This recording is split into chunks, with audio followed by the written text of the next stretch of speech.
When I was a child, my mother was very fond of peonies, and we always went for a walk in the park after dinner, where there was a large patch of peonies in full bloom. My mommy always said I was like a peony flower. But do you know what the peony flower means? It is the national flower, which means brilliant and gorgeous. But at that time I was an introverted girl who only liked to read and draw quietly, and I didn't quite understand what my mother thought I could be as gorgeous as a peony. When I was 18 years old, I decided to go alone to a strange city to fulfill my dream. I became a photography assistant at a photography studio. This decision challenged me like never before. Unfamiliar surroundings and the pressure of independent living often made me feel lonely and lost.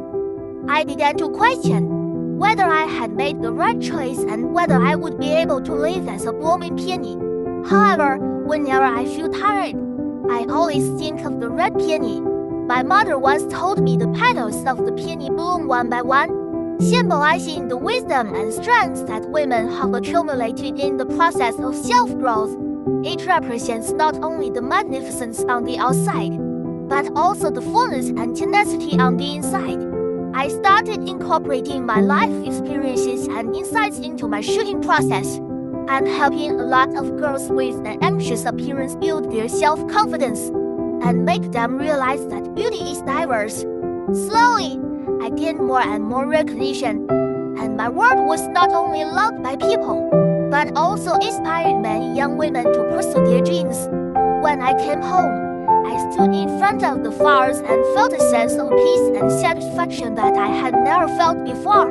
I know that I have gone through a challenging path of growth, and just like the peony, I will always remain resilient towards a better future.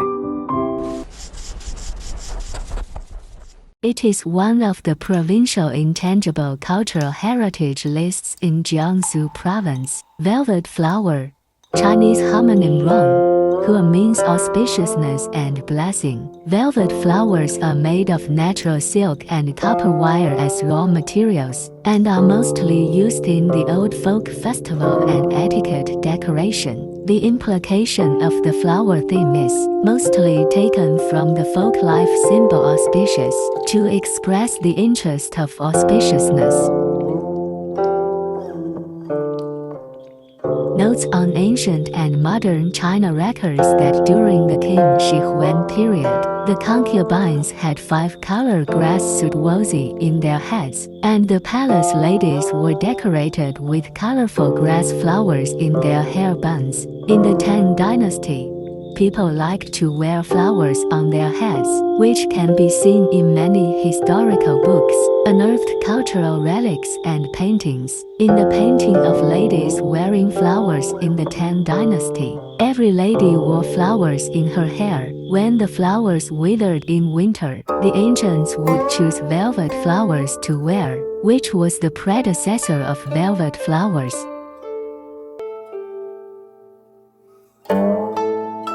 In the past, velvet flowers could only be used as headdresses.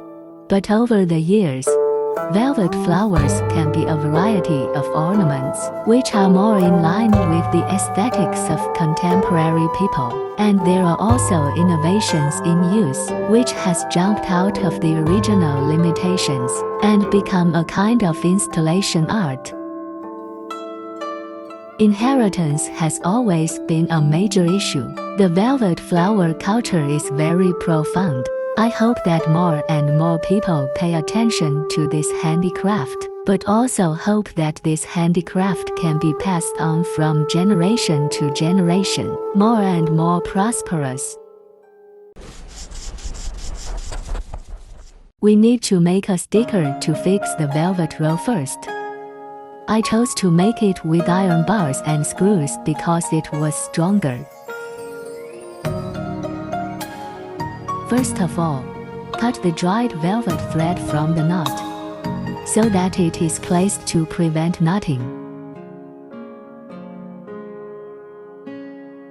Choose a long strip such as chopsticks, and attach the separated fleece threads to it in the form of knots.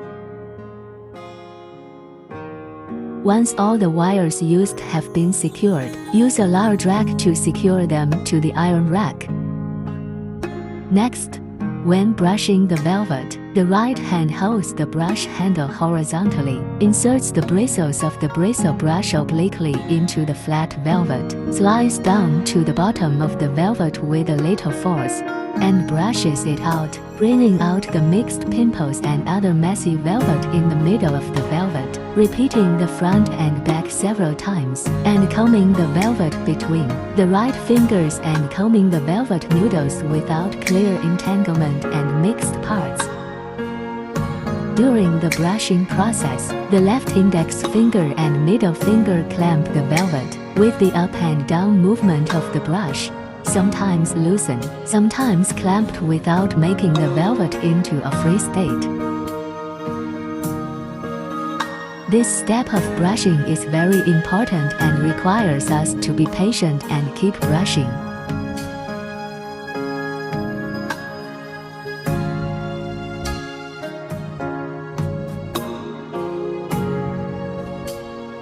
The next step is to clamp the copper wire. The left finger is still clamping the bottom end of the velvet, and the index finger of the right hand will evenly arrange the upper end of the velvet. Pull out a copper wire with your right hand and pinch the middle, which is where you can use some non-slip powder. Then gently pinch the two ends of the copper wire with the thumb and index finger of the left hand. Twist it slightly.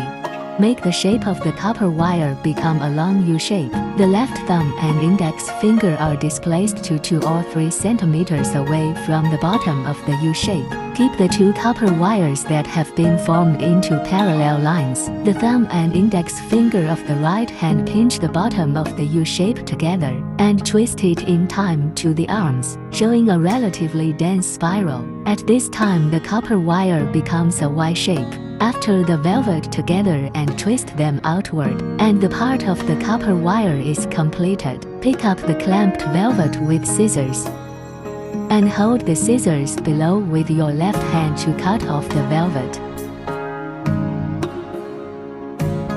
Next, align the fleece strips with our fleece plate first.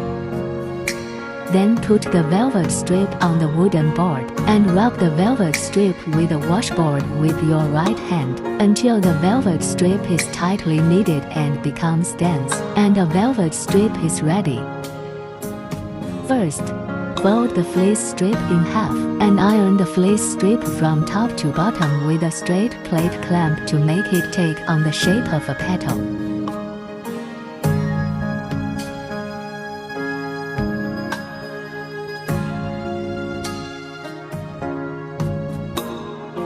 Next, we need to shape the flattened velvet strip and take out the edge of the petal on the curved plate to make it take on a curved shape.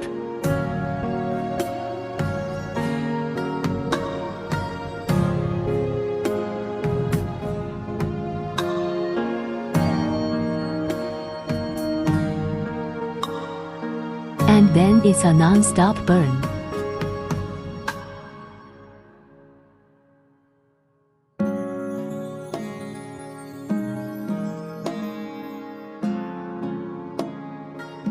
Secondly, we need to integrate all the materials that have been done well. First, take out a small handful of stamens, fix them with silk thread, and then slowly and piece by piece to fix the petals.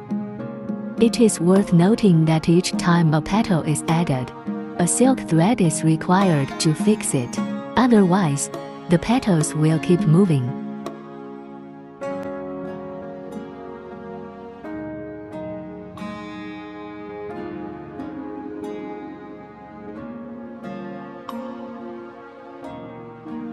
Finally, just take the scissors and trim the shape we want.